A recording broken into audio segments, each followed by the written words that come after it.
जय जगन्नाथ सांग मैंने आज हूँ कार्तिक मास पंचकर प्रथम दिन तो सका पूरा 4:30 निद भांगीगला तो घंटी मोर जेहेतु घर पाखे मंदिर अच्छी तो 4:30 मंदिर खोला हो जाए घंटी बाजिला माने मोर निद भांगीगला लोक मैंने भी देखु मंदिर को आसीगले ता भितर मु मोर घर कम सब सारीदेली बर्तमान गाधोई कर मंदिर जावाई रेडी हो गली ठाकुर पूजा करने को पड़ो से फूल तुली आनिली फूल आज सब कई नहीं जाइए अल्प फूल थिला तो फूल टिके धरी आसिली तापर वर्तमान ठाकुर पूजा स्टार्ट करदेली कारण छोट बेले आम जिते छोट होइतलु पाठ पढ़ुलु कार्तिक मासरे मोर बापा माँ सब उठी जाती जल्दी आम मानक भी उठे दिंती आमे मैंने से पिला थिलु शीत दिन से बहुत शीत थिला आमे को एते जल्दी कौन पाई उठे दउचंती भारी कष्ट लगे किंतु एबे मु सेटा अनुभव करुची जो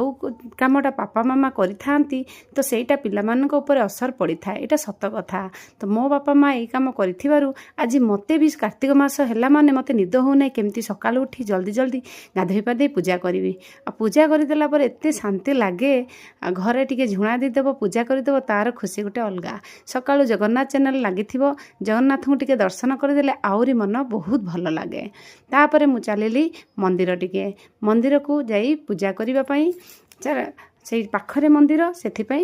आम जिते बड़े चाहिए भी मंदिर को जापे तो मंदिर को गली गला बेल को कीर्तन होता से तो सकाल सकाल पंचक गोटे दल कीर्तन आसिक जा सारे पुणी आ गोटे दल कीर्तन आसी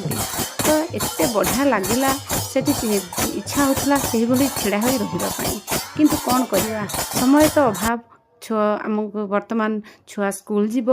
बाबू ऑफिस जीवे तो जल्दी जल्दी आसी पुणी खाଇବା पीवा रेडी करिया को पड़िबो किंतु ता भितरे समय काढ़ी टिके मंदिर जाई परिले बहुत खुशी लगे जेहेतु पाखरे मंदिर होईची सब बेले गीत बाजुची तो बहुत बढ़िया लगे एही भली भाबे पूजा सरीगला आपण माने पंचकर प्रथम दिन कौन कले निहाती कमेंट रे कहिबे।